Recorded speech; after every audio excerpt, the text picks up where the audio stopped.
नारायणं शमारम्भां शङ्कराचार्यमध्यमाम् अस्मदाचार्यपर्यन्तं वन्दे श्रीगुरुपरम्पराम्। कई समय से भगवान सत्यनारायण के अस्तित्व एवं उनकी कथा पर प्रश्न सुनने को मिल रहा है। सर्वप्रथम तो बिहार के ही किसी माननीय राजनेता ने यह प्रश्न उठाया कि उन्होंने अपने बाल्यकाल में सत्यनारायण भगवान की कथा एवं के बारे में कुछ भी नहीं सुना।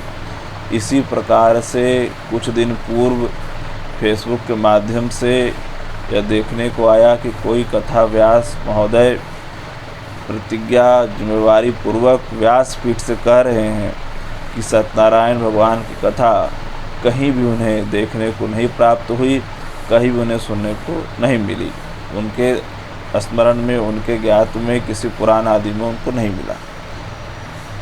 छोटा सा छोटा व्यक्ति भी जो भगवान का पूजन आदि कराता है और जिसने थोड़ा सा भी अध्ययन किया है, वह यह जानता है कि सत्यनारायण भगवान की कथा के प्रत्येक अध्याय के समापन में हम क्या बोलते हैं। हम बोलते हैं स्कंद पुराणे रेवा खंड अतः प्रथम अध्याय समाप्तः द्वितीय अध्याय समाप्तः।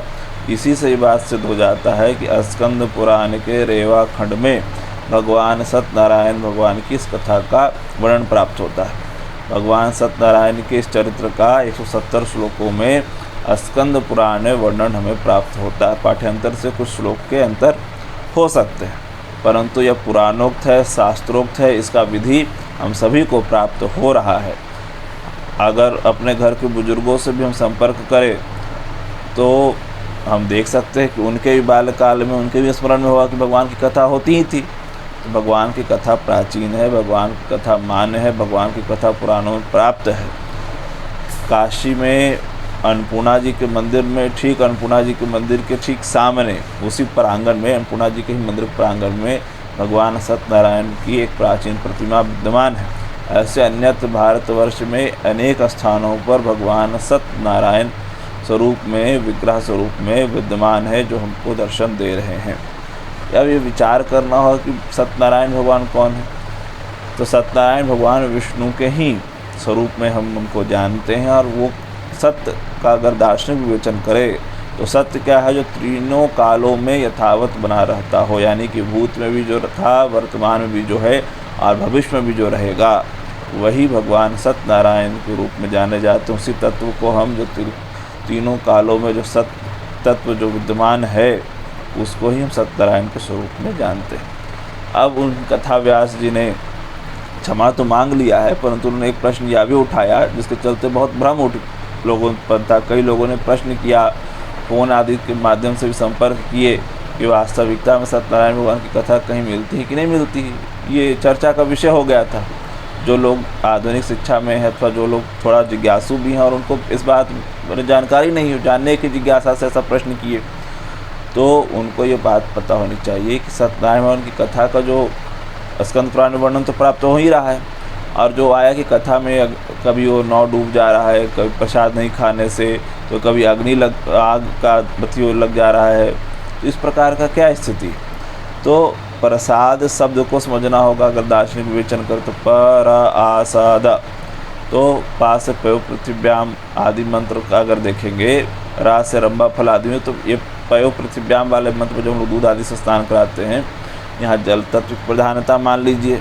रा से रंभा फल में आप वायु तत्व की प्रधानता मान लीजिए।